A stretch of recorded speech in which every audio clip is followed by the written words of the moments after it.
Yo, what is up everybody? It's your boy Tweezy here, bringing you another YouTube video, and today we're going to be talking about the advanced controller settings that are going to be implemented into Halo 5 Guardians with the upcoming update that's coming later this week.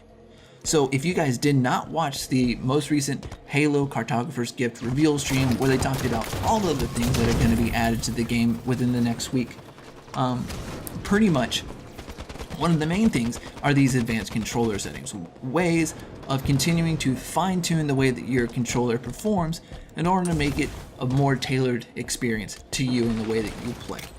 So the way that 343 is doing this, which is a first in my experience, a first that any game has ever added these controls to it, is they're adding look acceleration, inner dead zone, and outer dead zone adjustment levels, okay? So we're going to take a look at each one of these, why you would want to do these, and then also the way that they recommend that you find out what your individual settings are. But first of all, why would we talk about this? Like, why are they adding this to it? Well, it's because not every controller plays the same way. It's a very popular question to ask your favorite streamers, hey, what sensitivity do you play on? You know, but their sensitivity, their 4, for example, may not play the same way on their controller as it does on your controller, and vice versa. And this is due to a variety of reasoning. It could be just based off of how long they've been playing with that controller, the wear and tear on that controller. It could be issues that happen during manufacturing. There's a whole lot of things that change the way that controllers play. So, in order to address that, 343 has introduced these things. So let's start off first by talking about the inner dead zone. The inner dead zone is really, it refers to the small little portion within your control sticks, their center position, where it registers at being 0% input. There is absolutely zero input going on. All that this does pretty much is this is built in to prevent drift, which is if you lay your controller down, you don't touch the input at all. If your reticle moves, if your camera moves or anything like that, that's considered drifting. So they added this dead zone in order to try to get rid of the drift factor. So how do you find out if your controller has drift? Well, what you're going to do, you're going to go into a custom game, you're going to set the inner dead zone under controller settings all the way to 0, and then you're going to set your controller down. You're not going to touch it. If your thing moves around, then you need to change it. Now, you don't have to change it. They have the inner dead zone built in at being 12%, so you don't have to change it. But if you want to, you now have the option to be able to do that. Similarly, if you want to adjust the outer dead zone, you can. So if the inner dead zone is where your controller registers there being 0 input, then it only makes sense that the outer dead zone is where your controller registers 100% output, full output. So pretty much if you peg the sticks to one side or another, it's just registering when you hit that.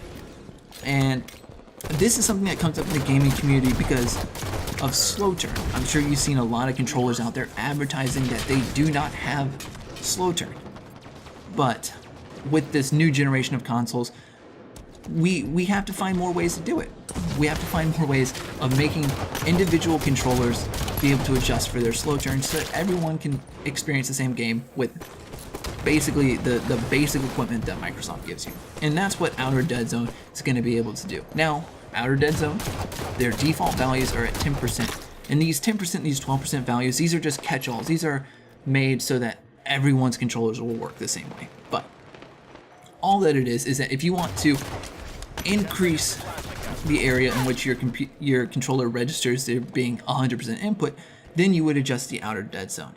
Similar to the way that you find out whether or not you want to do this, you're going to want to go into a custom game, you're going to want to set the outer dead zone value all the way to 0, and then you're going to want to just continue running it until you don't hit the pegged state where you start encountering slow turn. So you just want to increase it until you no longer encounter that. This is something though that you do. Like if you're going to mess with these settings, like the other settings, it is highly recommended that you go into custom games and you do these because different players play with different things. Some of you clinch, some of you torque your controllers. Different controllers, different play styles. So you need to experiment with this to find your individual setting, okay? And then the last thing that they've done is look acceleration. So we've talked about how they're giving you the opportunity to adjust where your controller registers a null value, 0% input. We've talked about how they're doing outer, which is where it's 100%. So look acceleration is how fast you move when you reach that 100%. Right now, the default setting is at 3, and that's the way that Halo 5 has been playing for a while. But if you want to play, if you want your settings to be different, if you want to turn faster, you can increase these settings. If you want to turn slower, you can decrease them. For example, people have noticed that when they started playing Halo 5 Guardians, it didn't play the same way that it did in the beta. The beta had a value of about 2, so if you like the way that the beta played, you can again change that. So all that it's doing is, like, it's helping you with your aim correction if, you know, if that's what you want to do. If you need to pull that 180 no scope, you can do that. If you want to pull the 720 or the 900 no scope, you can do that. Look acceleration is there just so that you can adjust the sensitivity of how fast your person moves once you reach 100%. Okay? And that about does it, pretty much, for the advanced controller settings that are going to be added. So I pass the question on to you. Are you guys going to be using these advanced controller settings? Is this something that you guys are interested in?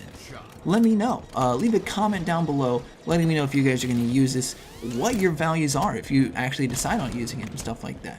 Okay? I'm very curious to know. I'm probably going to play around with it for a little bit, but I can't say for sure if I'm going to adjust it any more than it already is, because I'm so used to playing with these controls now. But again, I'm curious to know, so let me know. Leave a like if you like this video, leave a comment if you want to tell me how good or how bad I am at this game. I'm used to it. And then subscribe if you guys want to see more content like this. Again, my name is Tweezy, and I will see you guys in the next video. Peace.